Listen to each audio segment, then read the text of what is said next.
মিজানুর রহমান আজারি বক্তব্য রাখে বিএনপির বিপক্ষে, এত সাহস কোথায় পায়? এই মিজানুর রহমান আজারি ভিডিওটা সর্বোচ্চ শেয়ার করবেন। যারা মিজানুর রহমান আজারিকে ভালোবাসেন, এরা বাংলার জাতি হতে পারে না। দেখুন এরা কি চাচ্ছে। আপনাদেরকেও লাঞ্ছনা এবং অপমানের শেষ ঠিকানায় পৌঁছে দিতে ওই আল্লাহর সময় দরকার হবে না। চেতেন কেন? আমি এই জন্য চেতবো, চোরের মনে পুলিশ পুলিশ।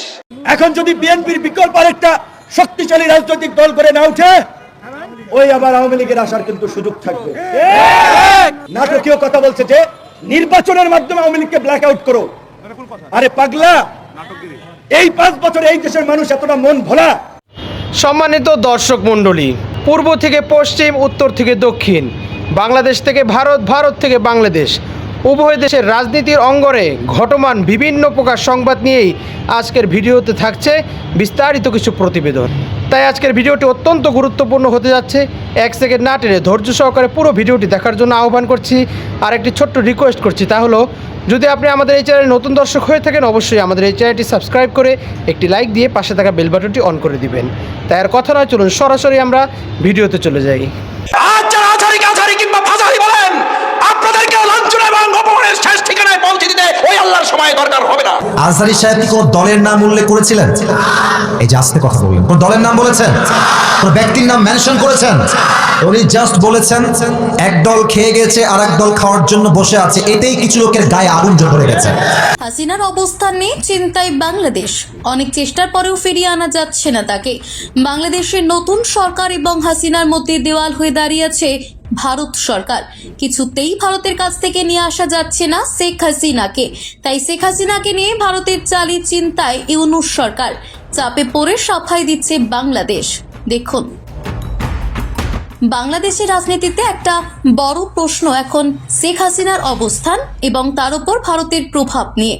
গত কিছু সময় ধরে বাংলাদেশ সরকার এবং ভারতের মধ্যে সম্পর্কের যে অস্থিরতা তৈরি হয়েছে, তা বিশেষভাবে শেখ হাসিনাকে নিয়ে নতুন জটিলতা সৃষ্টি করেছে। অনেক চেষ্টার পরেও তাকে ফিরিয়ে আনা সম্ভব হচ্ছে না। আর এই সমস্যা বাংলাদেশের জন্য একটি বড় রাজনৈতিক সংকট হয়ে দাঁড়িয়েছে। ভারত সরকার, যা একসময় বাংলাদেশের পাশে দাঁড়িয়েছিল, এখন যেন একটি দেওয়াল হয়ে দাঁড়িয়েছে। এই পরিস্থিতি বাংলাদেশের জন্য একটি বড় চ্যালেঞ্জ সৃষ্টি করেছে, বিশেষত ইউনূস সরকারের পক্ষে, যারা হাসিনার ইস্যুতে চাপে পড়ে সাফাই দিচ্ছে। ভারত বাংলাদেশ সম্পর্কের গঠনমূলক দিকটি দীর্ঘদিন ধরে উন্নত ছিল। দুই দেশের মধ্যে পারস্পরিক সহযোগিতা এবং কূটনৈতিক সম্পর্ক বেশ দৃঢ় ছিল। তবে সম্প্রতি কিছু কারণে এই সম্পর্কের ভিত কম্পিত হয়েছে, বিশেষত শেখ হাসিনার রাজনৈতিক অবস্থান নিয়ে। ভারতের আধিপত্য এবং বাংলাদেশ সরকারের পক্ষ থেকে এর প্রতি সমর্থন অস্বীকার করার প্রচেষ্টা, এই দুইয়ের মধ্যে সংঘর্ষ সৃষ্টি করেছে। বর্তমানে বাংলাদেশ সরকার একটি কঠিন পরিস্থিতির মধ্যে রয়েছে, যেখানে শেখ হাসিনাকে ফিরিয়ে আনা বা তাকে ভারতে পাঠানো প্রায় অসম্ভব হয়ে দাঁড়িয়েছে। এতে বাংলাদেশের জন্য একটি বড় রাজনৈতিক চাপ তৈরি হয়েছে। ইউনূস সরকার এখন এই চাপের মধ্যে একটি রাজনৈতিক সাফাই দিতে বাধ্য হচ্ছে, যাতে তাদের রাজনৈতিক অবস্থান দৃঢ় থাকে। ভারত সরকার, যাকে মাঝে মাঝে বাংলাদেশের অভ্যন্তরীণ রাজনীতিতে হস্তক্ষেপকারী হিসেবে দেখা হয়, এখন এই পরিস্থিতির মধ্যে একটি কঠিন সিদ্ধান্তের সামনে দাঁড়িয়ে। তারা যদি হাসিনাকে ফিরে না আনে, তবে বাংলাদেশের সঙ্গে তাদের সম্পর্কের স্থিতিশীলতা প্রশ্নবিদ্ধ হয়ে থাকবে। এই সংকটটি আরও গভীর হচ্ছে যখন বাংলাদেশের জনগণ এবং রাজনৈতিক নেতৃবৃন্দ এই পরিস্থিতির মধ্যে তাদের নিজেদের অবস্থান নিয়ে বিভ্রান্ত। এমন সময় যখন দেশের অভ্যন্তরীণ রাজনৈতিক সংকট তীব্র হচ্ছে, ভারত বাংলাদেশ সম্পর্কের এই সমস্যা বাংলাদেশের জন্য একটি অতিরিক্ত বোঝা হয়ে দাঁড়িয়েছে। ভারত এবং বাংলাদেশ বিড়ালের মতো 100 বছর বেঁচে থাকার চেয়ে সিংহের মতো একদিন বেঁচে থাকা গর্বের। বিগত 16 বছর যাবৎ বাংলাদেশ ভারত সীমান্তে বর্ডার গার্ড বাংলাদেশ, বিজিবি বিড়ালের মতো ছিল। অন্যদিকে ভারতীয় বিএসএফ সিংহের মতো গর্জন করে বাংলাদেশিদের উপর চালিয়েছে নানা অন্যায় অবিচার। গত 5ই আগস্টের পর পুরো বাংলাদেশের পাশাপাশি ভারত সীমান্তেও চিত্রটা পাল্টে গিয়েছে। এতদিন নীরব দর্শক বনে থাকা বিজিবি এখন সমগ্র বাংলাদেশের মানুষের কাছে হিরো হয়ে গিয়েছে। ভারতীয় বিএসএফের গুন্ডামির জবাব এবার দিতে শুরু করেছে বিজিবি। বাংলাদেশের 1 ইঞ্চি মাটিও ভারতীয় বিএসএফের কাছে ছাড়তে নারাজ নতুন বাংলাদেশের নতুন বিজিবি। দরকার হলে যুদ্ধে ঝাঁপিয়ে পড়বে, তবুও 1 ইঞ্চি মাটিও ভারতকে দখল করতে দিবে না। বাংলাদেশের জমি দখল করে কাঁটাতারের বেড়া দিতে আসা বিএসএফকে মোকাবেলা করতে বর্ডারে ট্যাঙ্ক বসিয়ে হাজির হয়েছে বাংলাদেশ। বাংলাদেশ সীমান্তে আর্মির ট্যাঙ্ক দেখে গলা শুকিয়ে গিয়েছে ভারতীয়দের। ইন্ডিয়াকে শিক্ষা এভাবেই দিতে হবে, কোনো ছাড় দেওয়া চলবে না। অনেক ছাড় দেওয়া হয়েছে, আর না। যে কোনো সময় আবারও ওয়াজ মাহফিলে হ্যাস্তনস্ত হতে পারে মিজানুর রহমান আল-আজহারী। হতে পারে আবারও তাকে দেশ ছেড়ে মালয়েশিয়া যেতে হবে, ঠিক আওয়ামী লীগ সরকার তাকে যেভাবে পাঠিয়েছিল। পরিস্থিতি খারাপের দিকে যাচ্ছে, সাবধান হয়ে যান মিজানুর রহমান আল-আজহারী। এমন বক্তব্য বিএনপির এক নেতার। চলুন দেখি একাংশ শুনি। জামাতের একজন তরুণ বক্তা ডক্টর মিজানুর রহমান আজহারী, তো তিনি ভাষণ দিচ্ছেন, বক্তব্য দিচ্ছেন, এবং তার সেই বক্তব্য নিয়ে তার যারা প্রতিপক্ষ রয়েছেন, তারা প্রতিপক্ষ কিন্তু সাধারণ জনতা নয়, ইভেন বিএনপির কিছু লোক সমালোচনা করেছেন, এটা তার জন্য ইফেক্টিভ নয়। কিন্তু তিনি যাদের জন্য হুমকি, অর্থাৎ তিনি যখন কোথাও যাচ্ছে সেখানে 10 লাখ লোক হয়ে যাচ্ছে, ফলে 1 লাখি হুজুর যারা, 1 লাখি বক্তা যারা, 1 লাখি পীর যারা, লাখি পীর যারা, তাদের বাজার নষ্ট হয়ে যাচ্ছে। ফলে আজহারী সাহেবের ভুল ধরছে, ভ্রান্তি ধরছে, তাদের যারা সমর্থক রয়েছেন, মুরিদান রয়েছেন, তারা গিয়ে সেখানে বিভিন্ন দ্বন্দ্ব ফেঁচার তৈরি করছেন। তারপরে শেষে আজহারী সাহেবকে অপদস্থ করার জন্য পিছন থেকে ভুয়া ভুয়া শব্দ বলছেন, বিশৃঙ্খলা তৈরি করছেন, এবং এইরকম একটা বিশৃঙ্খলা তৈরি হয়ে গেল সিলেটে অতি সম্প্রতি।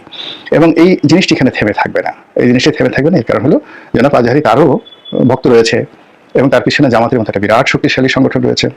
প্রিয় দর্শক, সোনার বাংলাদেশকে যারা গড়বেন বলে শপথ নিয়ে মাঠে নেমেছিলেন, তারাই সোনার বাংলাকে লুটেছেন। আমরা যাদের পেছনে রক্ত ঘাম ঝরিয়েছি, তারাই এই দেশটাকে লুটেছেন। যারা 71-এর সবচেয়ে বড় দাবিদার, মানে মুক্তিযুদ্ধের সপক্ষের দাবিদার, এই দেশটাকে তারা লুটেছেন। চলেন কয়েকটা প্রমাণ দিই আপনাদেরকে, যে প্রমাণগুলো দেখলে আপনারাই বুঝে যাবেন আসলে কে কতটুকু দেশপ্রেমিক। জয়কালে ক্ষয় নাই, আর যখন আপনার পতন শুরু হয় তখন কোনো কিছুতেই যেন আসলে রক্ষা করার আর সুযোগ হয় না। শেখ হাসিনা পরিবারের জন্য খুবই খারাপ একটা সময় চলছে দেশে এবং বিদেশে। আওয়ামী লীগ সরকার পতনের পর বিশেষ করে পশ্চিমা রাষ্ট্র যুক্তরাজ্য এবং যুক্তরাষ্ট্রে বসবাসকারী শেখ হাসিনার পরিবার, বিশেষ করে শেখ রেহানা পরিবারের যিনি কর্ণধার আছেন টিউলিপ সিদ্দিকী, খুবই খারাপ একটা সময় তিনি পার করছেন। এর মাঝখানে আপনার সজীব ওয়াজেদ জয়, তিনার বিরুদ্ধেও আপনার যে FBI এর একটা রিপোর্ট আসছে, যদিও এটা নিয়ে সজীব ওয়াজেদ জয় বলছেন এটা বানোয়াট এবং মিথ্যা, কিন্তু আমাদের গণমাধ্যমগুলো যে তথ্য দিচ্ছে বলছে যে FBI রিপোর্টে সজীব ওয়াজেদ জয়ের বিলাসবহুল 8টি গাড়ি 5টি প্রতিষ্ঠানের সঙ্গে সজীব ওয়াজেদ জয়ের সম্পৃক্ততা পেয়েছে ফেডারেল ব্যুরো অফ ইনভেস্টিগেশন, মানে FBI। সম্মানিত দর্শক মণ্ডলী, সাবেক প্রধানমন্ত্রী শেখ হাসিনা বাংলাদেশ থেকে পালিয়ে যাওয়ার পর থেকেই বাংলাদেশ ও ভারতের সীমান্তে তুমুল উত্তেজনা শুরু হয়ে গিয়েছে। এর পেছনে রয়েছে একমাত্র ওই শেখ হাসিনা। তাকে কেন্দ্র করে উভয় দেশের উত্তেজনা চরম পর্যায়ে পৌঁছে গিয়েছে এবং উভয় দেশের সম্পর্কের মাঝে ফাটল তৈরি হয়েছে। এহেন পরিস্থিতি, এই কঠিন মুহূর্তেও বিএনপির বিভিন্ন দোসররা তাকে পুনরায় বাংলাদেশে ক্ষমতার আসনে বসানোর জন্য বিভিন্ন প্রকার গুজব অনবরত ছড়িয়েই যাচ্ছে। শুধু তাই নয়, বাংলাদেশের সরকারকে, ইউনূস সরকারকে বিভিন্নভাবে প্রশ্নবিদ্ধ করার জন্য তারা বিভিন্ন প্রকার অরাজকতা ও বিভিন্ন প্রকার অপকর্মের মাধ্যমে বাংলাদেশের বর্তমান অন্তর্বর্তীকালীন সরকারকে জনগণের কাছ থেকে দূরে সরানোর জন্য অপচেষ্টা অনবরত করেই চলেছে। অপরদিকে বিএনপি তার আসল চেহারায় ফিরে এসেছে। তারা যে আওয়ামী লীগেরই ভিন্ন রূপ, সেটা ইতিমধ্যে জনগণ বুঝে গিয়েছে। তারা যে আলেম বিদ্বেষী, তারা যে হক কথা সহ্য করতে পারে না, তারা যে হক কথায় তাদের শরীরে যে আগুন জ্বলে যায়, সেটা আজহারী সাহেবের একটি সামান্য মন্তব্যের মাধ্যমেই তাদের আচার ব্যবহারে বাঙালি বুঝে গিয়েছে। সম্মানিত দর্শক মণ্ডলী, এই সকল বিষয় নিয়ে আপনার কি মন্তব্য? অবশ্যই আপনার সেই মূল্যবান মতটি আমাদের কমেন্টস বক্সে জানাবেন। আর আজকের ভিডিওটি যদি আপনার ভালো লেগে থাকে, অবশ্যই ভিডিওটি একটি লাইক দিয়ে শেয়ার করে দিবেন। সকলে ভালো থাকবেন, সুস্থ থাকবেন, নিরাপদ থাকবেন, এই আশা ব্যক্ত করে আজকের ভিডিও এখানেই শেষ করছি। আমিন ওয়া আখিরু দাওয়ানা আলহামদুলিল্লাহি রাব্বিল আলামিন। আসসালামু আলাইকুম ওয়া রাহমাতুল্লাহি ওয়া বারাকাতুহু।